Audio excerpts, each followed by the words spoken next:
Aloha y'all, and welcome back to my channel. And welcome to another installment of my well-received ranting, talking, discussing makeup that, in my opinion, nobody asked for. This is stuff that has sort of just showed up in the stratosphere of the makeup community. No reasoning behind it, no whatever, it's just there. Obviously, these sort of videos are very opinionated, very subjective. These are my opinions in compared to what I typically like and look for in a release, which I'm not looking for too much right now because we're low buying and it's going really, really well. But these are things that just really fell flat that I'm like, why? I ask myself this every day. Every time a new product is released, I find myself standing there looking at my phone, scrolling through Trend Mood, asking myself and the universe, why? Dear makeup world, why are we continuing to produce these bizarre, strange, half thought out products? I would love to know. But the universe has yet to answer me. If it does, I will definitely keep y'all updated. But for now, we're just gonna go into my cute little list of things that just bear no reason in my mind. We're gonna start off with something that I talked about in an anti-haul. Urban Decay. I would preface this with saying, this may be something that we somehow maybe not necessarily asked for, but would have liked it not in the way that they presented it to us. And that is the Naked Ultraviolet palette, which I feel is Urban Decay's desperate attempt to somehow remain slightly relevant on the market. Let's be real. Urban Decay is not killing it like it used to. They're just kind of floating along, occasionally noticing a trend, and then producing something a couple years later after the trend has died. No longer are they on the forefront of cosmetic ingenuity and uniqueness. And this palette is an unfortunate representation of where they're at right now. Let's take a couple little 4 or 5 purpley shimmers, match shimmer ratio on that thing, and then let's give you some like whatever neutrals on the other side, and we'll call it ultraviolet and put it in fancy purple packaging because we're nifty and edgy. I mean, no, this palette is even less purple, even more underwhelming than Jeffree Star's Bloodlust, which also kind of paled and lacked on that purple department. You can get more purple for less money from ColourPop,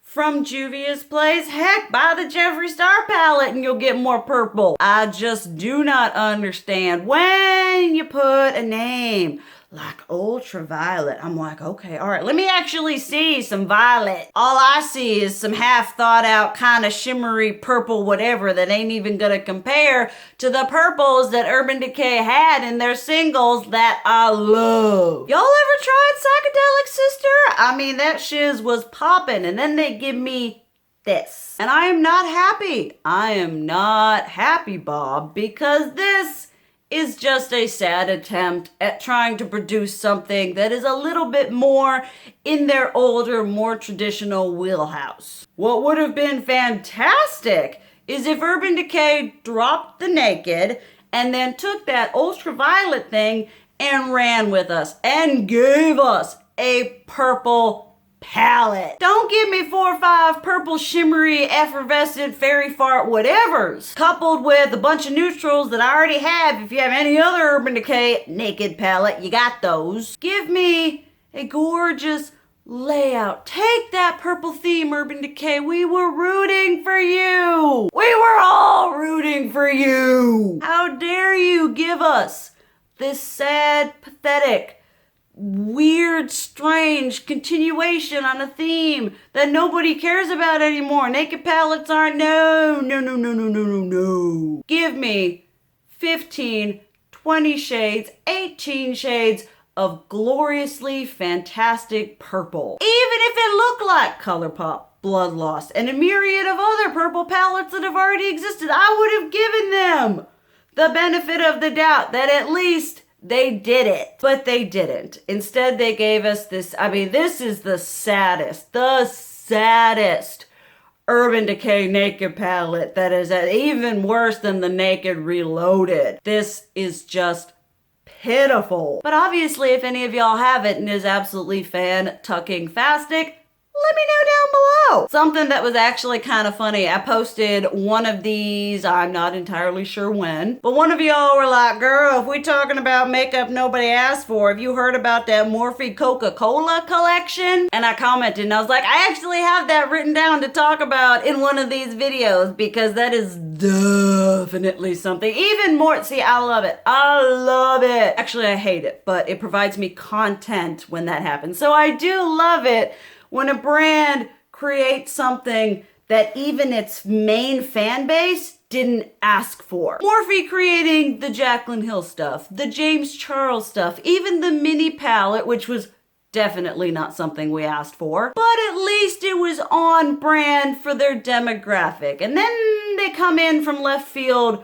with this Coca-Cola thing, which I feel, I don't know. I am not their management. I don't have spreadsheets, but I'm like, for people who are going to be kind of in on that Coca-Cola nostalgia, which is what this is banking on, I feel like Morphe's demographic doesn't really fit that. It could just be me. Maybe I don't know, but it just seems a little strange that you have this kind of teeny, tween, not necessary, mature, grown adult makeup company that takes something that would resonate more with that older demographic than their young teens, you know, and make it a whole thing. I just, you know, I'm trying to think of a brand that I would understand a Coca-Cola collaboration with. But I'm kind of lost on that. Maybe it's just I don't have any huge affinity for Coca-Cola. I'm just like, I don't see it and think, oh yeah. But I'm not very interested in taking a Coca-Cola collaboration palette from Morphe and putting it on my eyes. So maybe I'm completely missing the mark on this. Maybe I don't know anything about marketing and this collection is going to be the most amazing thing since sliced bread. It just seems a little weird that I kind of, you know, I understand, but makeup brands, they're just like food, Coca-Cola. I'm not a huge fan of the whole like food themed collab makeup, whatever. It's just not my thing. But this just seems a little bit just like, I'm like, Coca-Cola and Morphe. Oh, all right, somebody greenlit that. Then this is something that I have talked about in anti-haul. We got a couple things that we talked about in anti-hauls. But the Huda Beauty Diamond balms, chapsticks, it's not a lipstick. It's a thing in this really pretty effervescent fairy fart packaging, and then the balm inside, it's got all these diamond shimmy shinies on the outside of it, and it's a balm. It's like a chapstick with a little hint, just a touch, just a kiss of some kind of little bit there tint. And why I say we didn't ask for this is because Huda Beauty is a very expensive brand. We didn't ask for this. Sort of in the same vein, we didn't ask for that kind of from Yves Saint Laurent, from these expensive brands who are charging a premium for a little faint something. And I understand there is the whole like, oh, but you need to take care of your lips. You need to moisturize you can moisturize your lips. Probably in a better fashion with a 99-cent chapstick. Or they have ones that have tints in them that are probably max $5. You don't need to go in and get a pretty diamond balm because it has nice effervescence, holographic-y, whatever packaging. It's just like, I sometimes feel like brands, I always feel like brands get a little full of themselves. They're like, we'll just take this thing that's a glossy whatever and let's put it in this packaging because they're gonna people out there who are gonna buy that shiz because they're gonna feel bougie when they take that shiz out of their purse. They're like, oh, look at me, I'm moisturizing with my diamond balm. I mean, can we stop releasing subpar, kind of just thrown out there products and thinking it's the most amazing revolutionary thing that ever existed? And from a brand that's super pricey, you know, it's just like, oh my goodness, Huda Beauty Diamond balms.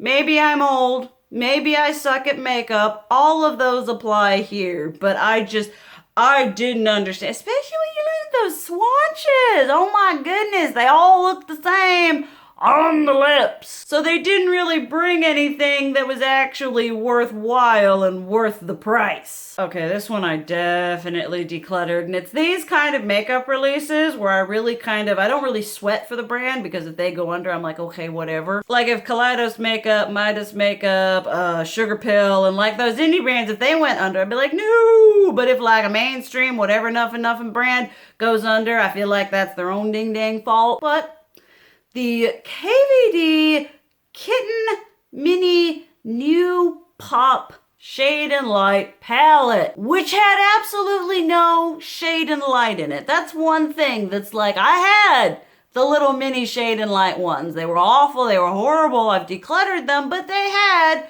the very clear light to dark, shade and light theme, aesthetic. Whereas this is a big old shade of something, a pop of pinky thing, a purple, and some kind of friggin' transition shade. It's just like no one asked for that. I mean, KVD is it's rebranding and it's doing its thing. And when I see releases like this, I'm like, y'all gonna make it? You gonna be okay? Cause whoever your creative artistic director is, they're not doing so hot. Whoever greenlit those liquid, those like latex, the liquid lipsticks, those glossy lipstick things and the blushes that I reviewed, those are bomb diggity. If that was the avenue that KVD was going, I think they would see a boom in success. But instead, they insist on clinging on to all the KVD tropes because they have leftover packaging and they have leftover eyeshadow that they're gonna put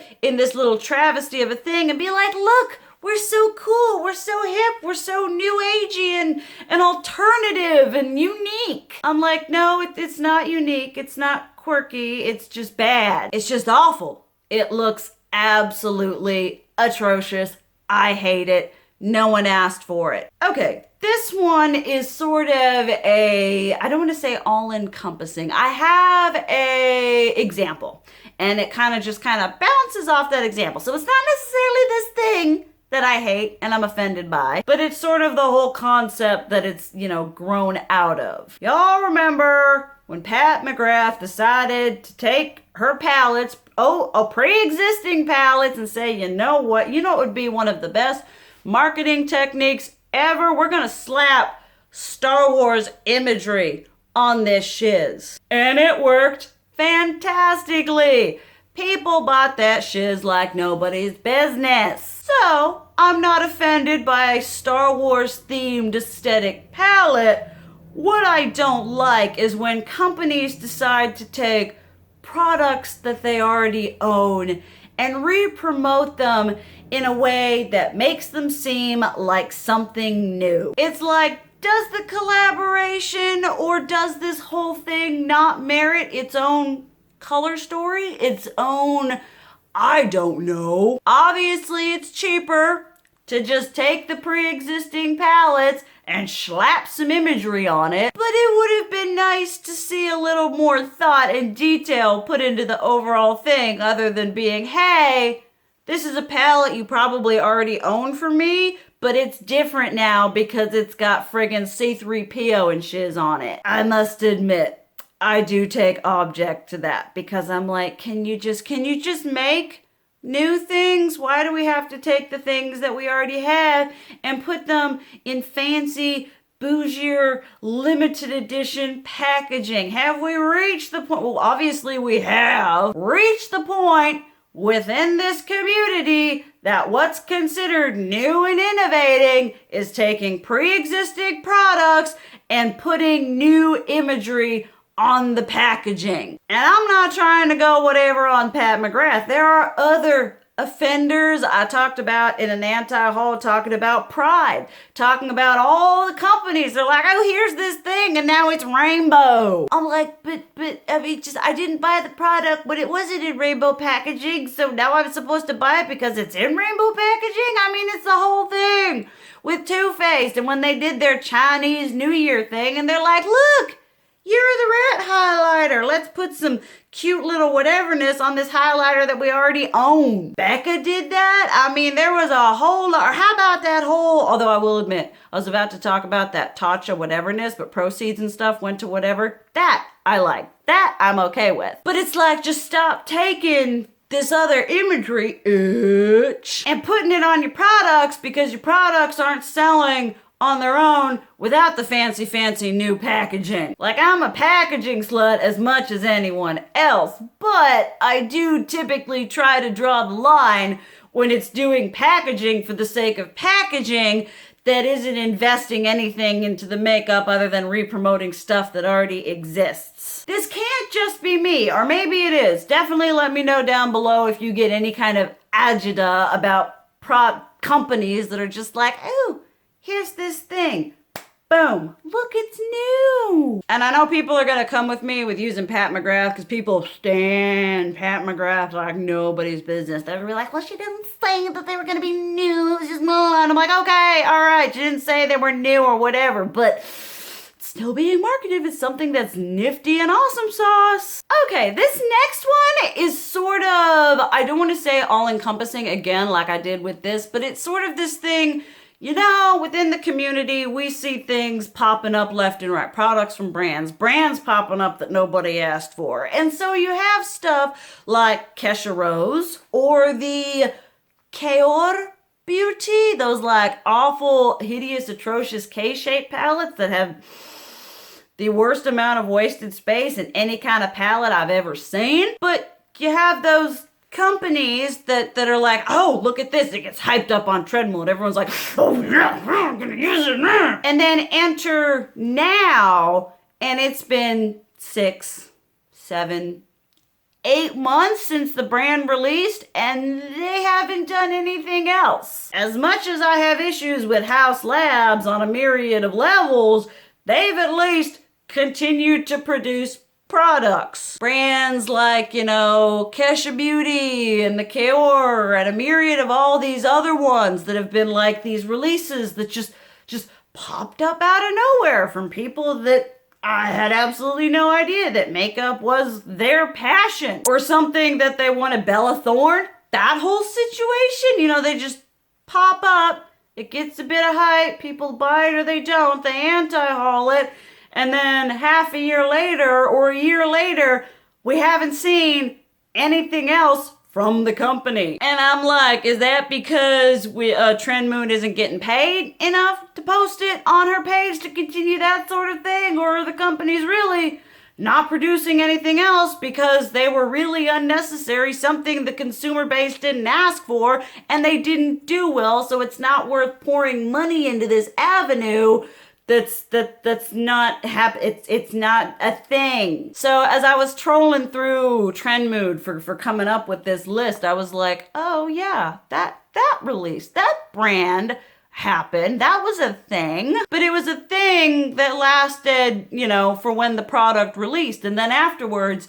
there hasn't been any consistent products then made by said company. So I find it kind of funny that we always have these whatevers coming in and these companies just randomly showing up with all this like random crap, and then later down the road it's just fizzled out. And that's why we don't ask for all of these random brands by celebrities and whatevers, because y'all do this thing, there's hype for a minute, but there's no substance, there's no consistency behind it. And so you get that momentary, oh boy, this is gonna be the next big thing, and then when it's in it, we just kind of we hit the eject button and we just let it go. Let me know if y'all have any information about those brands, because I admit I don't do too much deep diving on into things, but there were quite a few brands that I was like, they were a thing.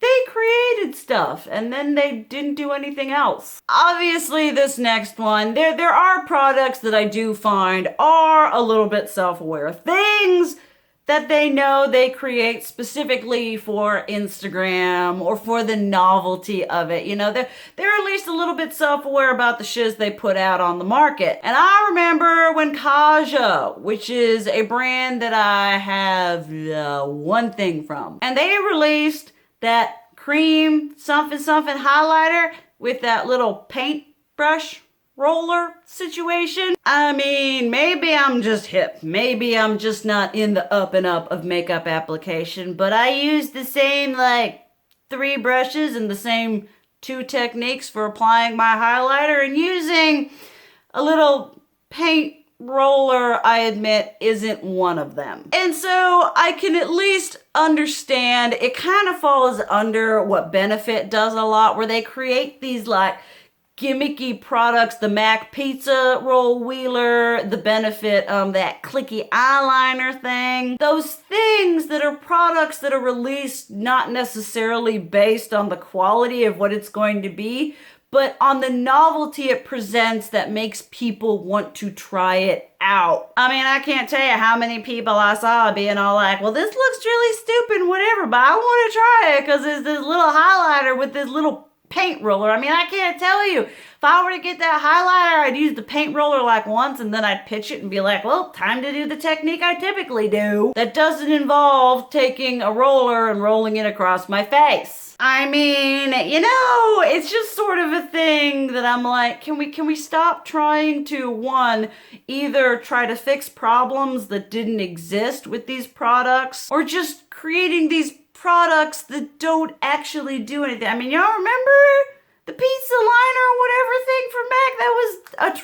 atrocious. And that's from like a big, well-respected brand like MAC that had the audacity to look at this and say, yes, this is exactly what our consumer wants. This is going to make them happy. What would make the consumer happy is if y'all stop getting your whatevers and giggles out of releasing these really stupid, nonsensical products. There are certain things where if it's not broke, don't fix it. And don't give me a highlighter that the selling point is a mini paintbrush roller for which to apply said highlighter. Then this was something that like literally like, okay, one thing that I've noticed with commentating on makeup and, you know, being kind of involved within the release process is that time tends to, I feel, speed up. Whereas I'm scrolling through this thing, I'm like, oh, that released last year? I could have sworn that was like 5 years ago. There's just so much turnaround that there seems to be a much more extended space between one release and to what we're dealing with today. And one thing that surprised me that I was scrolling through that nobody asked for, that I don't want to say I obliterated it from my mind, I just wasn't aware of the fact that it had happened only 2 years ago. And that is the Urban Decay summer 2018. And they had that palette that opened, flipped up like this, and it was like neutrals with that pop of aqua greeny blue. And I feel like this was definitely 2018 was peak prime time for that whole like pop effect. Let's do Dose of Colors did it, KKW Beauty did it, Urban Decay did it. There are a lot of brands that was really investing in this whole let's get some neutrals up in here and then a pop of some really poppin' color that's going to draw people in and make them think, oh wow, I don't have a neutral palette with that kind of color in it. No, but you have the neutral colors and you could probably find the pop somewhere else, and if not, just buy you a single shade. And so it was just this kind of, I mentioned this because it was really just this like, oh wow.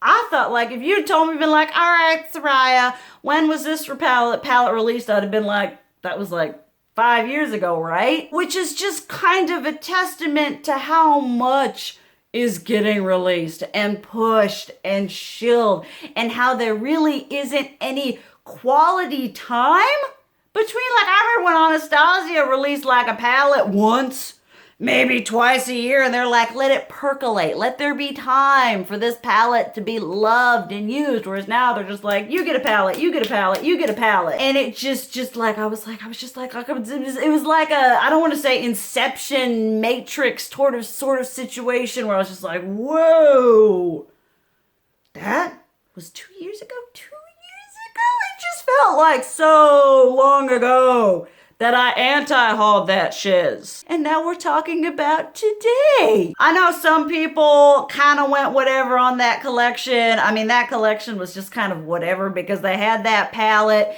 and they had 2 bronzers that they re-promoted. It was just, for Urban Decay, I mean, they're just kind of lackluster now. And so seeing that, it was literally just like a whoo-wee. It was a moment of like, this was really waking it up, that third eye thing, where I was like, wow, we are in just this crazy, crazy makeup community where there's just so much. And so much that we don't need and we didn't ask for. All right, that is going to be all the products that I have to talk about here. I'm gonna keep doing these videos because I enjoy them, and there will never not be products that we didn't ask for me to talk about. It's just not a thing. It's just, yeah, I mean, obviously, I would love to hear what y'all have to say about these products down below. Let me know if I'm crazy. Let me know if I've completely lost my mind, which I probably have, but in this sense, let me know. Makeup is subjective. We all have different loves. If I talked about something that you absolutely love, that is fantastic. You keep doing you, boo-boo. We all like different things, and that's what makes the world go round. But thank you guys so much for watching. I love you, and as always, keep it real. Mwah!